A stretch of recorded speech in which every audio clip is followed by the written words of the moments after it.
Umholi othunyiwe ukuba akazokwenza umsebenzi kuleli ziko lasokhukho 1 futhi esazi kahle kamhlophe ukuthi leli ziko lasokhukho 1 kade sinenkinga yokuba siyiwine le VD angithi kodwa ngo2024 sibone okusha siwina kangcono le VD lapha sazi khona kahle kamhlophe ukuthi bidominate yi-ANC.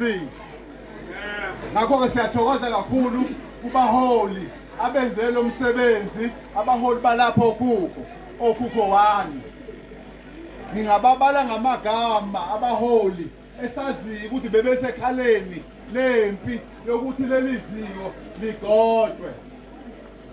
Abafowethu ngiyambona lapha noComrade mfowethu Mthiya. Mthiya mfowethu lapha noComrade uMiya. Miya.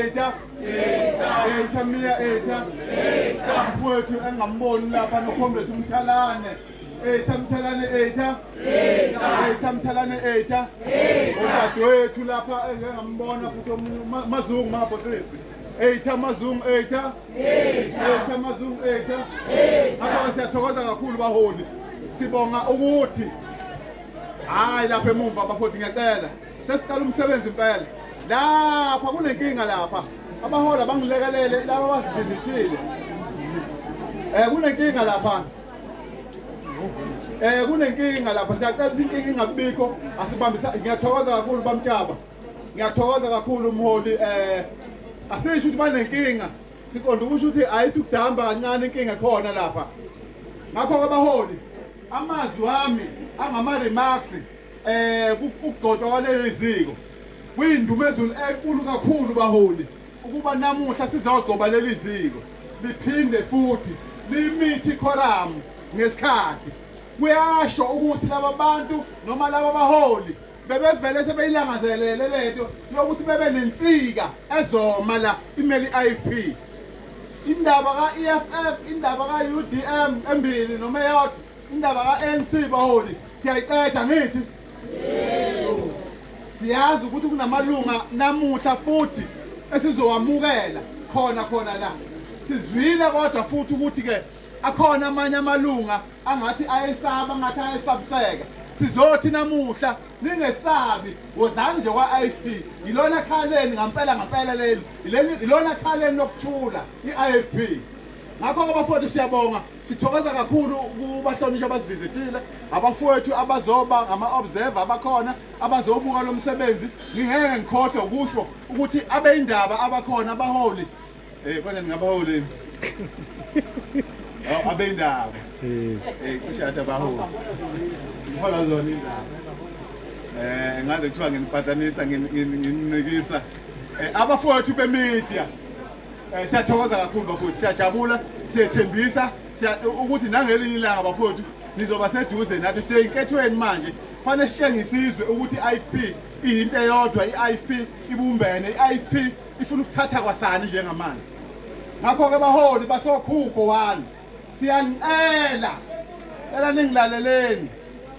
Baholi basokhukho 1 siyanicela nibe nobunye, siyanicela nibambaneni. Niyangizwa baholi basokhukho 1? Ngifuna ukukhuluma nani ningakakhethwa. Yibani munye bambanani. Siyesithi-ke thina iwadi abaholi basemawadini ababe yimbumbe bebe yinto eyodwa ukuze i-IFP izophumelela ngamalengiso lapho. Ngamanye amazwi-ke abaholi balapha ezikweni ungafiki ufike nje ukhansela yena umntwana nje ukhansela lo afike la umhlukanisa phakathi ukhantela afike semhlukanisa phakathi angisho ukuthi uzokwenza lona ngeke I know esene lento ke bana la akuthandayo esene abanye abathile ababeke eceleni khansela ngiyaza uyenzi lo amazinga usiwagobile angeke yenzeke futhi asifuni ukuthi kusuka nangu nokuthula usuka ngale suka ngale eMakhalathini usazongena ezikweni kodwa ngizosemkhulumeke ezinye indaba usazongena ezikweni usazohlakaza iziko ukhona nje omunye umholi wala ukhokho ongekho ngimboni uhlezi le eThekwini ukhuluma ngalo iziko le noma ngawo amaziko la ukuthi inhloso yakhe uzowahlukanisa phakathi ulethe mina eThekwini utshela abantu bale abehlulekayo eThekwini uthi uzozohlukanisa leli ziko kancane ukuze lizozwa yena asisebenzi kwi-IP kanjalo xoleleni baholi sixoleleni impela ngayo yonke loo nto leyo lela nje ukusebenza ngobunye siwinisa i-IP into ehamba phambili i-IFP sihlangane lapha sazana lapha ngenxa yani ye-IFP ngakho-ke sincenga sinxusa ubunye abaholi abasuka ey'ndaweni zabo bezodivide amaziko la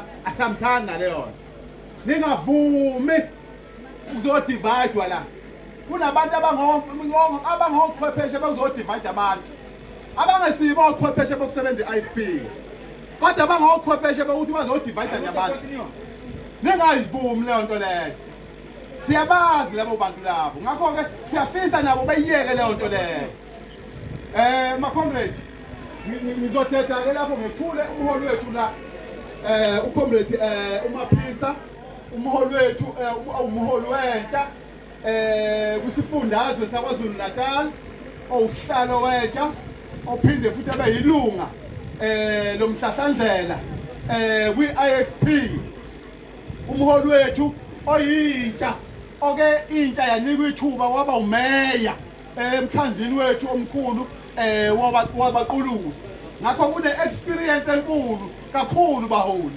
esizomnika-ke ithuba lokuba njengamanje kuqale-ke isession ayithunyiwe ngoba isession lena la uyithunyiwe akayithunyiwe yimi uyithunyiwe ubuholo ophezulu e-head office ngakho-ke comrade Maphisa mfowethu sicela ukwamukela uqalo umsebenzi wethu siphinde futhi sisho ukuthi ucomrade Maphisa uyilunga lephalamende kwaZulu Natal kuyezwakala ngicabanga ukuthi abantu abasha umuntu omusha umholi wethu lo uphinde beyilunga lani lephalamende kwaZulu Natal ningayimyeki esefikile ngiyathokoza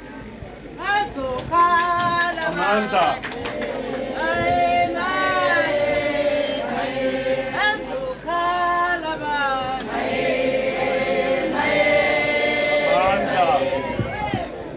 siyathokoza kakhulu shenge ngiyaxolisa usami ngihlonipha isikhathi yabona uma abantu sebehlale ngaphezu kwama-hour amabili belinde ukuthi kuqalwe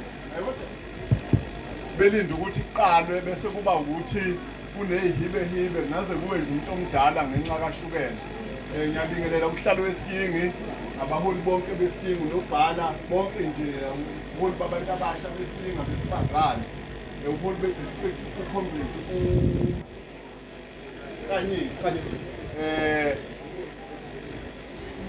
nabo bonke nje abafowethu abangamakhansela ayiphelele ukuba yikhansela manje abafowethu bonke nje abangamakhansela ama-comrade onke akhona ngifisa-ke ukuqala nje ngokuphawula into ethi siyabonga kubo bonke o-comrade ababambe ingxenye noma julukile ukuba iziko lizofike la ngicela abaholi besingi benzela kanje ngoba kukumthetho sisekelo ukuthi uma udakwe utshwala awungene emhlanganweni weqembu kukumthetho sisekelo la umfowethu loya uma engakhontroleki ngoba esedlile kube ukuthi nje uyaqheliswa ngoba sizophoqeleka ukuthi yonke iprocess ime siyivale umuntu abuyele ekhaya siyobuya ngelinye ilanga ungaphekiwe izinto bo-comrade kubo bonke abafowethu akade bengena emakhaya bevuselelisa abantu egameni leqembu sifisa ukudlulisa ukuthokoza okukhulu